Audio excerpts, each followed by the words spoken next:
Le thème de MJF, c'est une musique libre de droit dans la bibliothèque YouTube. Music Content Creators. Voilà, et on risque rien, hein. C'est libre de droit. On fait ce qu'on veut. Vous voulez qu'on aille voir les commentaires? Waouh, c'est vraiment une bonne chanson libre de droit. Une chanson qui pourrait véritablement être le sel de la terre. Cette version sans les bouh est en réalité très très bonne. Ce theme song est meilleur que toi et tu le sais. Il n'y a que des refs à MJF dans tous les commentaires. Ça, tu vois, ça c'est le commentaire parfait. Cut my music, cut my music. Ouais, façon arène. Ils ont mis un peu de reverb. In Other World, MJF Theme Song Arena Effects. La vidéo, elle a même pas 2000 vues. Il y a des trolls partout dans les commentaires, c'est incroyable. Il faut trouver quelqu'un qui la riposte, mais où il y a genre pas beaucoup de vues. Oh, Big Deep RW Smith, 20 vues. Il y a 20 vues, il y a 0 commentaire. C'est notre moment.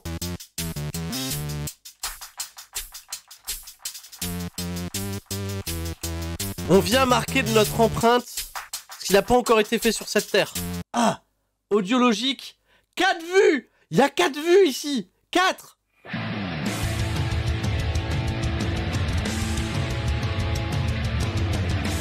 Mais ça n'a rien à voir. Est-ce qu'on est spoilé? Est-ce que c'est le thème de MJF à la WWE?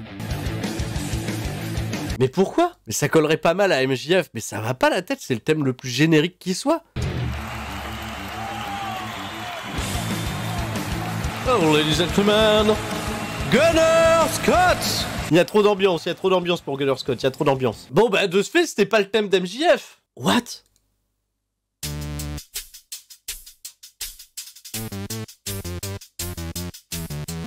MJF in the Firefly Funhouse confirmed. On est d'accord, il y a des marionnettes. Wow, le côté obscur de YouTube et du thème d'MJF, c'est trop bien. Big Deep RW Smith, 7 vues. J'ai été voir ça. Ah bah oui, j'ai... Ah ah ah ah ah ah. Oh, le easter egg, 7 vues, Yasturi. Même moi, je m'en souvenais plus. Ça fait 1 an qu'il prépare sa blague. Et ben écoute, je trouve que c'est un bel happening. C'est un super happening pour une blague. Le booking à long terme.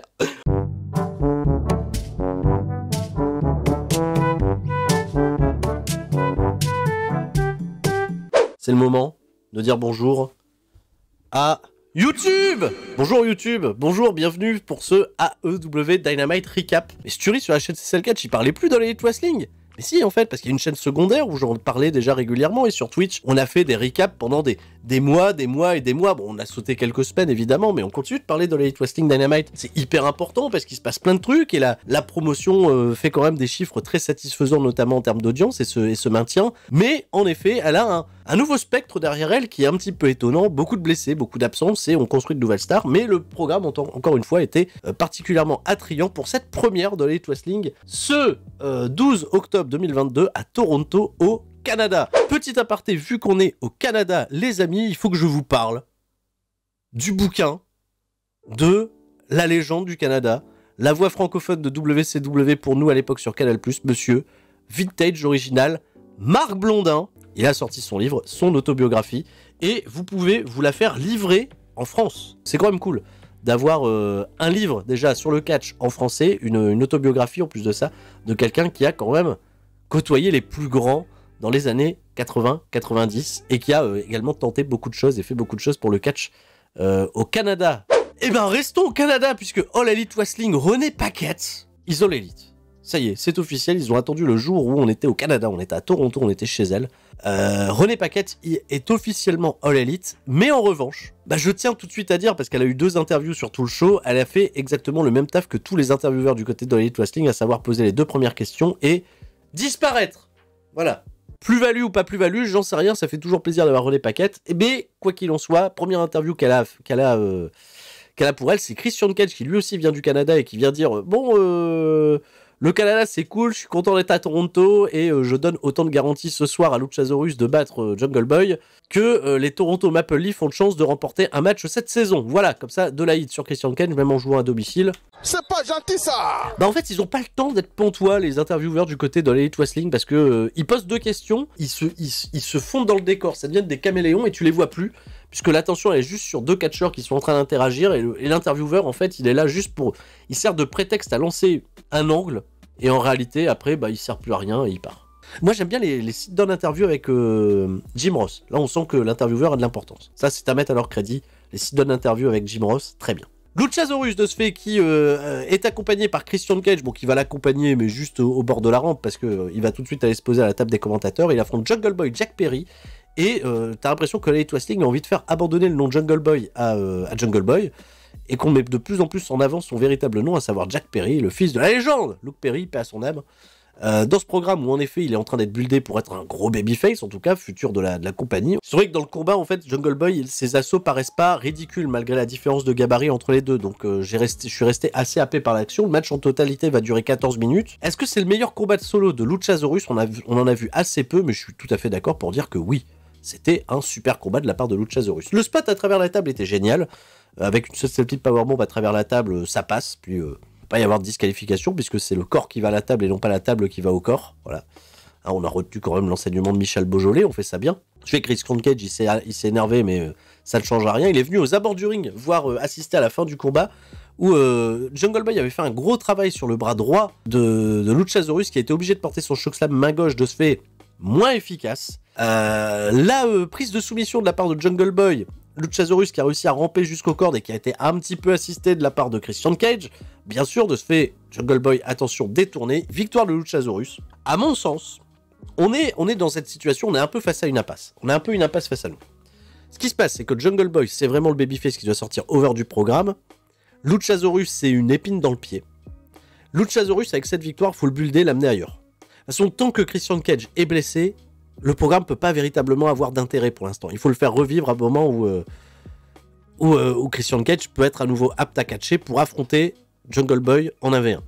Donc Luchasaurus, avec cette victoire, ce serait assez intéressant de le build vers un autre adversaire, genre, je sais pas, un autre big man qui est actuellement champion TNT, notamment Wardlow. Luchasaurus Wardlow, ça peut être cool, quoi.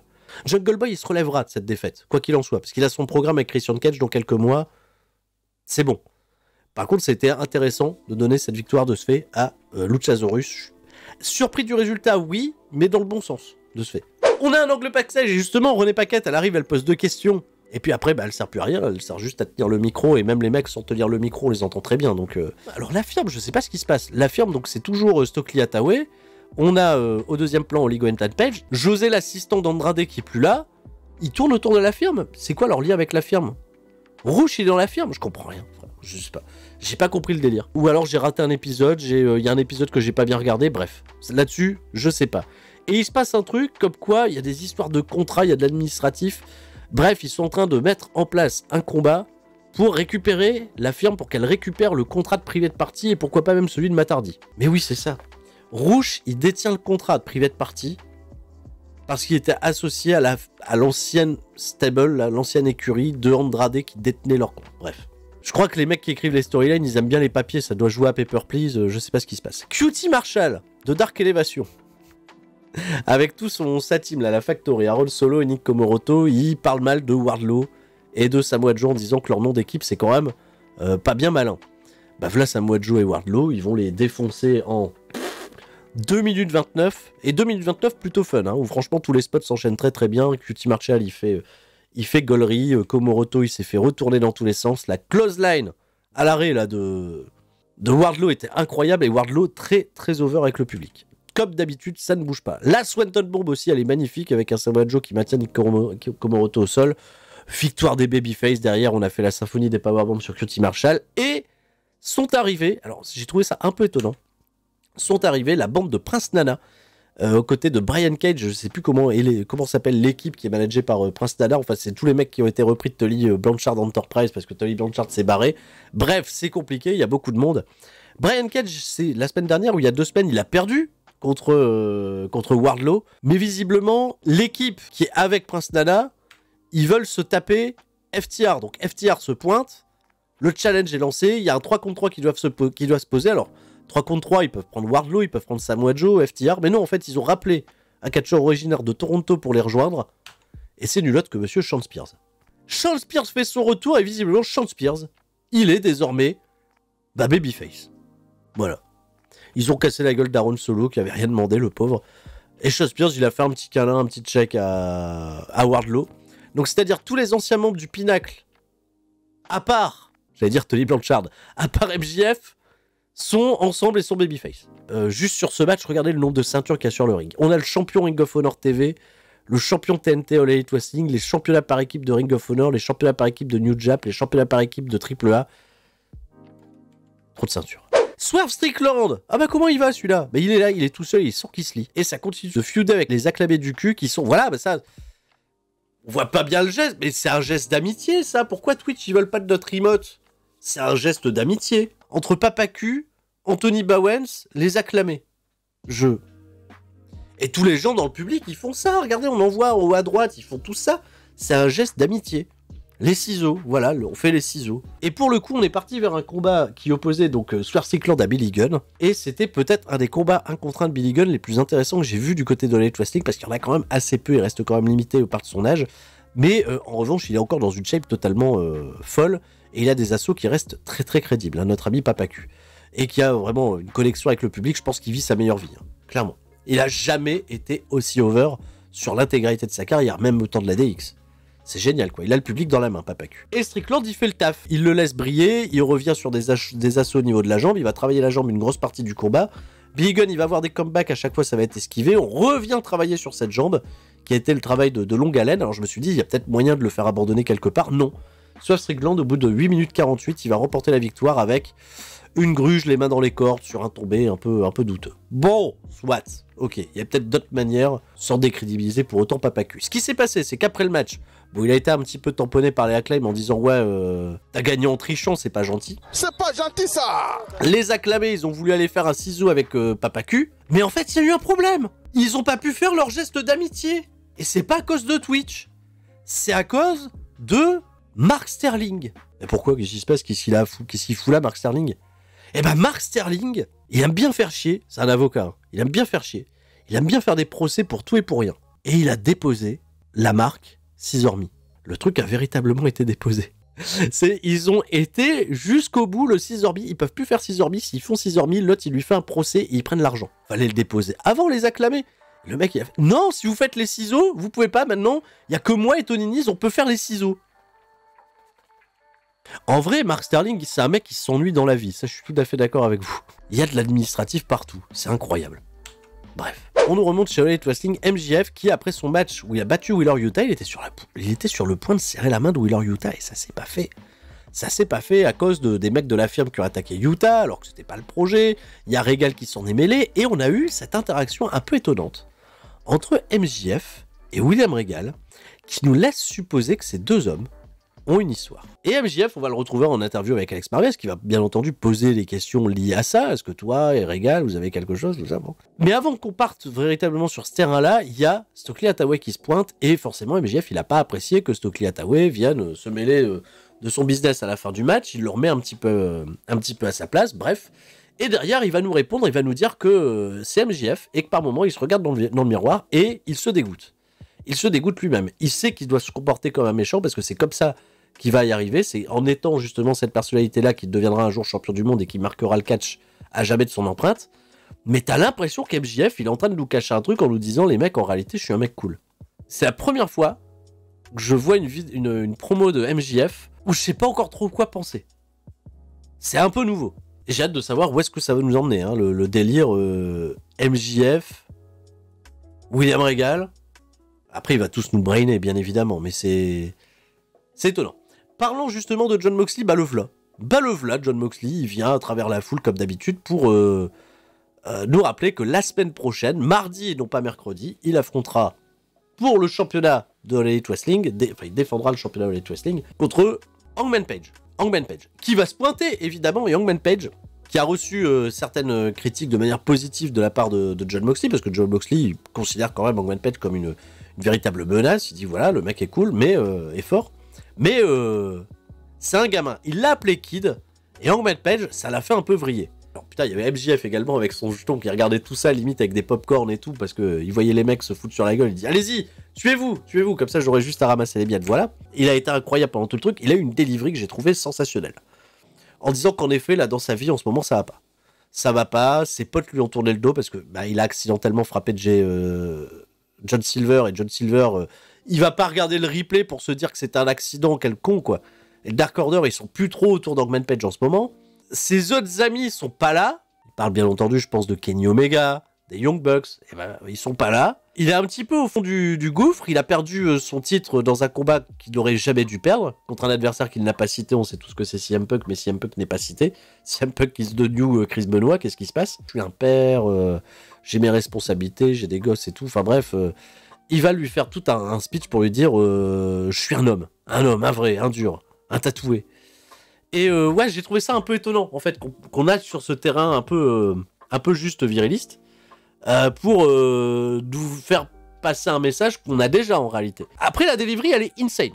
Tu bois les paroles de Hangman Page, t'as envie d'être derrière lui, et je pense que là, il y a un immense problème qui se pose pour Elite Wrestling, c'est qu'il y a zéro suspense. Mais ouais, en fait, voilà, tu pouvais rajouter la chanson Comme un homme de Mulan. Hangman Page, limite, il était à deux doigts de dire je partage pas un compte bancaire avec ma mère, moi. Donc oui, on sait que ça va se transformer en Blackpool Combat Club pour The Firm, que la feud, de toute façon, avec la bande de Jericho, elle arrive vers la fin, qu'on est déjà en train de nous teaser des trucs entre MJF et William Regal. Hangman Page, c'est une étape dans le règne de Moxley, bien sûr. Et c'est dommage, parce que même avec cette promo, j'ai du mal à me dire ah, bah. Donc voilà, les mecs se sont quittés avec qui sera le plus gros coq de la basse-cour. Ça en reste là. C'était une bonne manière de nous hyper le match, mais... Robert Croisière, Bobby Cruz, l'annonceur de Ring of Honor, vient nous présenter bien évidemment Jericho contre Brent Danielson. Super clic pour présenter le match avec un Brent Danielson qui rappelle son palmarès de champion de la Ring of Honor et tous les trucs qu'il a endurés, de Jericho qui veut détruire l'image de la Ring of Honor en chiant notamment sur le code de l'honneur. Mais pourtant, Jericho au début du match, c'est lui qui propose la poignée de main à Danielson, qui là refuse d'un coup de pied derrière le match, et super cool. J'ai adoré ce début de combat où c'est un petit peu à toi, à moi, notamment avec des échanges d'atomies, tout ça. Et Jericho, il a clairement le soutien populaire du public parce qu'il est chez lui au Canada, et dès que Danielson reprend l'avantage, il y a des huées. C'est une ambiance totalement sauvage, mais c'est un peu propre au Canada, ça a toujours été comme ça. Et Jericho en joue parfaitement d'ailleurs. Et il y a un ref bump. Il y a un ref bump qui arrive, donc bon, bah, Paul Turner, il va aller faire dodo. Et qu'est-ce qui se passe pendant le ref bump? Les mecs vont faire un double down. Matt Menard, désormais Daddy Magic, qui va apporter la ceinture à Jericho pour qu'il frappe Danielson avec, parce que bon, dans l'histoire globale, ça reste quand même un heel, donc vas-y, profite et gruge. Et pas moyen que y a un truc qui se passe bien derrière, que le timing soit bon. Jericho, il va rester dans cette position pendant 1000 ans. Ça m'a rendu ouf. Danielson, il se relevait lentement. Pourquoi? Parce qu'ils attendent Daniel Garcia. Et Daniel Garcia, il se pointe en retard. Et la situation est... Regardez, il n'est pas encore arrivé au ring. Que Danielson, en fait, il voit 1000 fois qu'il va se prendre un coup de ceinture dans la gueule. Donc, c'est-à-dire, il peut voir 1000 fois. Il peut l'esquiver 1000 fois en réalité. Il n'y a plus rien qui fait sens. Et c'est dommage de foirer des angles qui peuvent être aussi faciles en réalité. Je sais pas pourquoi Garcia, il est autant à la bourre. Et Garcia, qu'est-ce qu'il fait? Il vient retirer la ceinture des mains de Jericho qui aurait pu attaquer 1000 fois Danielson avec avant. Mais bref. Donc c'est con parce que ça me sort du truc, même s'il y a un gros happening derrière, il va pousser Jericho, on se dit il va se retourner contre Jericho. Danielson, il met le coup de genou dans la gueule de Jericho. Et Garcia, il attaque Brent Danielson. Et de ce fait, c'est un double swerve, il tourne heel, il retourne face, il retourne heel derrière, c'est Luchasaurus. Et il reste de ce fait fidèle au Inner Circle, pas au Inner Circle, au Jericho Appreciation Society. Daniel Garcia qui s'est re-rangé du côté de Jericho, de ce fait 1, 2, 3, victoire de Jericho. Le truc du double turn dans l'espace de peu de temps, on vient de le vivre avec Luchasaurus, donc j'ai trouvé ça un peu bizarre. Après, attention, la réaction du public, elle est très très cool. Ça reste quand même très sublimé par la réaction du public. Et ce qui était chouette, c'est que ça se termine avec un gros face-off entre Daniel Garcia d'un côté, Wheeler Yuta, et Jericho qui reste El Numero Ocho. El Ocho, voilà, 8 fois champion du monde. Petit talk backstage avec Nyla Rose qui n'est pas la championne de TBS, elle s'est juste contentée de voler la ceinture de Jade Cargill pour potentiellement un jour s'octroyer une chance de concourir pour le titre. Et de ce fait, vu qu'elle n'est pas la vraie championne, elle est défiée par Anna Jay. Anna Jay pour un challenge Nyla Rose pour un titre qui est pas le... Je comprends rien, frère. Et en plus, Nyla Rose, dans le programme, ils essayent un peu de la faire passer pour la babyface, puisqu'en plus de ça, c'est Anna Jay qui vient la provoquer, qui est heel, parce qu'elle parle de Sport Entertainer, etc. Enfin bref. Mais ça reste quand même une meuf qui a volé la ceinture, quoi. Donc, c'est étonnant, c'est étonnant. Il y aura un match, je crois, ça Rampage, je sais pas quand est-ce que ça aura lieu, entre Anna Jay et pas Jet Cargill et Nyla Rose. Par contre, Nyla Rose, super délivrée au micro, comme d'habitude. Elles avaient pas une bonne place sur la carte, on est revenu au pré-main event. Et c'est dommage parce que le match était très très bon. Britt Baker et Jamie Hayter qui est super over auprès du public, comme d'habitude, contre Toni Storm et Hikaru Shida. Le match a duré 8 minutes 18 et c'était une grosse tribune pour que Hikaru Shida brille. C'est Toni Storm qui va se prendre la hit, la marave, comme on dit désormais. Le gros hot tag de Hikaru Shida. Et le match, il était vraiment fait pour la faire briller. Et tout a été super bien exécuté dans ce combat.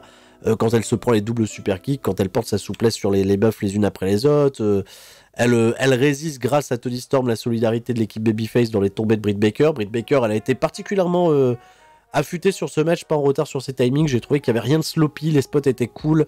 Le suspense était là parce que je savais pas exactement où ils allaient se diriger en écrivant le match. Et Hikaru Shida qui va résister à la prise de soumission, au détartrage de Britt Baker de bien belle manière avec des positions de roll-up. Et quand les roll-ups sont bien amenés, qu'on termine bien évidemment dans la... Si c'est bien fait, ça me va. Si c'est fait de la sorte, let's go. Parce que le suspense était véritablement là, et surtout, la finalité de tout ça, c'est que Hikaru Shida, elle prend une victoire sur Britt Baker qui est souvent, et même très souvent, très protégée dans ses combats. En réalité, en prenant le pin, il y a Hikaru Shida qui s'illustre, il y a Jamie Hayter de ce fait qui n'a pas été battu, et qui sera, je pense, l'étape d'après. On nous a annoncé que pour la semaine prochaine, Hikaru Shida contre Toni Storm pour le championnat intérimaire. Ça va être bien, ça va être un super match avant d'arriver, je pense, à Jamie Hayter, qui va être l'étape suivante. Et on est parti, let's go for the main event, les amis. Orange Cassidy contre Pac pour le championnat All-Atlantique. La rivalité entre les deux, on la connaît. Elle est folle depuis 3 ans. Si les mecs se recroisent, etc., il y aura des rêves, c'est toujours cool. Et là, depuis quelques semaines, on est reparti pour Orange Cassidy qui court après le championnat All-Atlantique de Pac. Il y a eu un premier affrontement entre les deux où Pac avait clairement grugé avec une fin de match qui avait fait poser pas mal de questions à la communauté du catch en disant oh putain c'était un super match mais la fin du match, oh là là, l'overbooking avec la gruge et tout ça fait chier. Et ben il y a eu le payoff. Des fois il faut être patient dans le catch mais là le payoff il était particulièrement cool et bien trouvé parce que le match était très très chouette, les provocations étaient cool avec un Pac notamment qui joue le jeu d'Orange Cassidy en mettant les petits coups de pied etc pour se foutre de sa gueule, c'était très bien.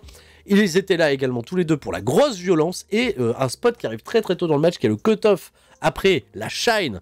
Putain, le mec il utilise tous ces termes et tout, il est super sûr. Le cut-off après la shine, le dive, suicide dive de la part d'Orange Cassidy, réceptionné par Pac, qui va le porter en souplesse, transformé en Falcon à l'extérieur du ring. Et le move avait un impact incroyablement cool. Il a trimballé le Cassidy jusqu'au bout là. Vas-y, va là-bas. C'était pendant la picture in picture, c'est vrai, parce qu'il y a eu de longues picture in picture, mais moi je regarde la version fight, donc ça me dérange pas. Fight, j'ai pas la pub en réalité. Il l'a amené jusqu'à la rampe d'entrée en lui disant tiens, on va le planter là avec un pile driver et on va le laisser se démerder pour revenir au compte de 10. Alors l'arbitre les avait suivis, donc l'arbitre n'avait pas commencé son compte de 10 de ce fait. Cassidy, au retour de pub, il s'est mis à rouler sur la rampe. Voilà, il est rentré, il est revenu à 9, compte de 9, pile poil dans le ring. La réaction du public était super cool parce qu'en réalité, comme la rampe était en pente, le fait de rouler, il n'avait pas besoin de faire trop d'efforts pour pouvoir se rapprocher au plus près. C'était un peu rigolo, ça a bien fait marrer le public. Derrière, il a résisté, hein, parce qu'il y a eu des tentatives de prise de soumission dans tous les sens, il fallait step up le game. Et Pac, à un moment donné, il s'est dit tu sais quoi, je vais faire la même que la dernière fois, je vais aller chercher mon petit marteau, le petit marteau sur lequel tu tapes le gong qui est à la table des annonceurs. Mais l'arbitre l'a gaulé, il lui a fait oh tu vas pas faire ça, tu me l'as déjà fait une fois, tu vas pas le faire. Donc Pac il a fait ok, je me fais gauler, je reviens dans le ring. Il y a eu les tornados DDT. Dive tornado DDT, le selling de Pac. Quel bonheur pour les yeux. T'as vraiment l'impression qu'il se fait buter à chaque fois et il en refait un après dans le ring. Même selling de Pac, t'as l'impression vraiment que sa tête elle est décrochée du reste du corps, c'est hyper cool. Et les Nearfall à gogo, les gens sont à fond dedans. On passe un très très bon moment. Encore de la résistance de la part d'Orange Cassidy qui va chercher les cordes à nouveau sur la prise de soumission. Il y a du sang parce que l'autre il s'est ouvert à l'oreille. Et là, Pac pareil, il va dire tiens, occupe-toi de lui parce qu'il y a du sang sur lui. Il dit à l'arbitre voilà. Pendant ce temps-là, il veut aller à nouveau chercher son marteau. Et Danhausen qui s'était déguisé Le moment où Danhausen il a mis la main sur celle de Pac en lui disant tu vas pas gruger frère, la réaction du public elle était immense, c'était super bien filmé. Après quand on a découvert que c'était Danhausen, voilà, Pac il a dit bah non c'est juste Danhausen, il lui a pété la gueule, mais l'arbitre de ce fait, bah il a gaulé Pac avec le marteau, il a fait bah y a pas moyen frère, je t'ai vu, il lui prend le marteau de ce fait et Pac il avait chopé un autre marteau qu'il avait caché sous le ring. Pendant que l'arbitre le voyait pas, plutôt smart. Mais Orange Cassidy, il a eu le temps de récupérer. Orange Punch, pas le temps de mettre un coup de marteau du côté de Pac. Le marteau, il tombe par terre, l'arbitre le gole. Orange Cassidy, il veut se venger parce qu'il s'est fait bolos à cause du marteau la dernière fois. Mais il arrive à être raisonné par l'arbitre. Tu n'utiliseras pas le marteau parce qu'Orange Cassidy, c'est un gros babyface. Et il va nous mettre une série d'Orange Punch. Oh, elles étaient incroyables. Pac, il avait un selling là-dessus qui était exceptionnel. La gueule d'Orange Cassidy après le premier où il va réunir tout le public derrière lui, contractant les muscles, etc., en tirant des gueules, en passant Super Saiyan God. Deuxième Orange Punch. Et le selling de Pac, encore une fois, mais quel plaisir pour les yeux. 1, 2, 3. Et nouveau champion en Atlantique. On a vu beaucoup de ceintures hein, sur tout le show, donc je sais pas si voilà, ça marque ou pas, mais champion en Atlantique. Orange Cassidy remporte son premier titre du côté de All Elite Wrestling. Le moment était super. Le match était trop cool. L'histoire a fait sens du début à la fin avec ce qui avait été raconté les précédentes fois. Franchement, c'était une belle manière de renvoyer les gens heureux à Toronto, au Canada, avec cet happy end, avec il y a les confettis et tout derrière, c'est super. Et on n'a pas eu de problème de diapo d'ailleurs, je suis très content. Un bon épisode de Elite Wrestling, même si il y a des choses qui font sens bizarrement. Cette histoire d'administratif, c'est un peu zarbe. C'est un petit peu trop présent. Et franchement, là, oui, ça y est, j'arrive au point où je me dis, il y a vraiment beaucoup de ceintures qui apparaissent en même temps. Et encore, j'ai oublié de parler, t'as Hikaru Shida qui vient avec ses 2 championnats qu'elle a remportés au Japon, qui sont dans des trucs un peu plus obscurs. Enfin bref, tu vois, c'est compliqué, quoi. Je pense qu'il y a beaucoup de spectateurs, s'ils découvrent All Elite Wrestling pour la première fois, ils doivent avoir 1 milliard de questions en tête et ça doit peut-être déjà les fatiguer, quoi. Là, All Elite Wrestling, je pense qu'il faut rentrer dans cette fameuse phase où il faut se rendre accessible, le plus possible. Trop d'infos et ça a tendance à me perdre un peu. Trop de ceintures parce qu'on veut contenter trop de superstars et je suis aussi un peu d'accord avec ça. C'est toujours plus simple d'écrire un programme quand il y a une ceinture en jeu, mais est-ce que ça aura ses limites? En revanche, pour le catch, ils sont forts. Ils sont très forts. Ça a régalé, il y a quasiment aucun... Il y a pas un c'est un sans faute en termes de in-ring ce soir. Je dis, le seul truc le plus regrettable peut-être sur toute la soirée, c'est Chris Jericho qui doit attendre 15 ans que Daniel Garcia vienne lui piquer la ceinture pour faire le truc de fin de match. Tout le reste était vraiment super. C'est tout pour cet épisode de Dynamite, merci à tous. Merci YouTube. Qu'on peut resaluer. Dis salut à YouTube. C'est que le prochain rendez-vous, ça sera ce samedi sur twitch.tv/Turi316. Pour la review de SmackDown qui sera rediffusée elle aussi sur CSL Catch. Je vous fais des gros bisous à tous et je vous dis à la prochaine. C'était Sturi et tout le monde reste fort. Surtout Marc Blondin. Voilà, c'est pour lui, c'est cadeau. Ciao, bye bye.